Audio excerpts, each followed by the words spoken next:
Quick recap, guys. We made a decision to turn our will and our lives over to the care of God as we understood Him. Beautiful thing here. It's as unique as the individual, and this lays the foundation going forward for this beautiful process we're about to go through. You guys are on a cusp of a major transformation. I'm very excited for you. Now let's get this work going. Why do we resist step 3? I mean, that's really an interpersonal question here, but for me, the foundation lies within this. My self-will. I don't know about you guys, but I don't like being told what to do. I don't like doing things that make me uncomfortable. I rarely like doing things that are challenging. I really like staying inside my comfort zone. And asking me to turn my will, my life, over to the care of God as I understand Him is a very uncomfortable step, because for years I've been running on what I want to do. You guys should have got the memo. I sent it out. As long as I get what I want, the world's just fine. As soon as I don't, there's havoc to be paid. Is this step an all or nothing step, or is it something in between? When I'm out there using, it's definitely nothing. When I'm thinking about really making a change in my life, it kind of can be something in between. Again, it goes back to what we talked about earlier. In relation to my self-will, when I'm out there doing the things I shouldn't be doing, when I'm out there using, I don't like taking directions from individuals. Is step 3 all or nothing, or is it something in between? Definitely when I'm out there using, doing the things I shouldn't be doing, it is a nothing step. That's pretty self-explanatory. Sometimes when I get to the point when I'm feeling bad, I'm starting to thinking about making a change, but I'm really not taking any action, it's kind of something in this in-between state. But reality is, for this to work for all of us, it has to be all. It has to be all. This does not work. We have to have God guiding our thinking, directing our lives. How did we turn our will and lives over to alcohol and drugs? Simple. For lack of a better way to say it, I was a slave to it. Every inch of my existence, every second of the day was spent either trying to figure out how to acquire this stuff or using it.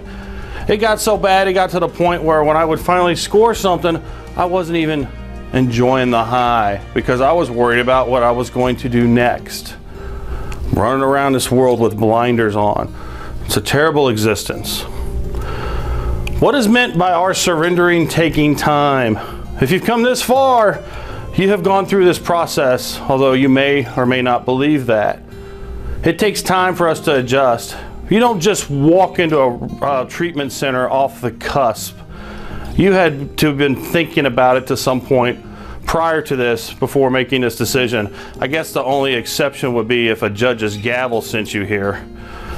Beyond that, if you're here on your own accord and you're here because you want to get better, it took some time for you to surrender. And then you had to go through another step of having the courage to walk through the doors. At that point, that's where you're really surrendering and admitting, hey, I've got a problem and I need some help. Treating the symptom versus treating the person. What does this mean? We all know what the symptom is at this point. The symptom is whatever we're putting inside of us to change the way we feel. And we, for all intents and purposes, could simply take that ingredient out of the picture and we'd be no longer using. But what we haven't done is treated the individual. Remember, this is a twofold disease. It's a mental obsession coupled with a physical allergy. One of the highest profile people in the media today, at least a few years ago, there was a show called American Chopper. Based out of New York. It was the Tuttle family at Paul Tuttle Sr. and Paul Tuttle Jr. building bikes. Paul Tuttle Sr., if you recognize on that show, he is just an anger ball. And throughout the course of the show, as this went along, he became alienated from his family. Yes, he had money, but he was still a very miserable human being. And the reason is that he just treated the symptom. He is an alcoholic, and one day he simply decided, I'm never going to take another drink again.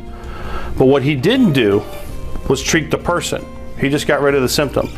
So all these years later, he's still behaving like he was, with the exception of he's not putting that liquid down his throat. How can you be sober for 20 or 30 years and be alienated from your family? That's not a healthy thing. How does our higher power cure us entirely rather than just the symptom? This goes into, we made a decision to turn our will and our lives over to the care of God. When we do this, we stop being the conductor. We start allowing God to be the conductor, and thus our thoughts overall change. When I speak at a meeting, one of the first things I say is, yeah, I've got some years of sobriety at this point, but here's the key things about what's different for me today. How I think, what I do, and who I do it with. And the most important thing in that statement for me is how I think and process the world, because I'm letting God direct my thinking and my actions. In summary, conclusion here, the Big Book is about improving our life. Period. What is the primary way we do this? Simple. We follow the path that was outlined in the first 164 pages. Folks, I promise you, if you work these 12 steps outlined in this book to the best of your ability, you open up your heart and mind and allow God to do your thinking, life will get better.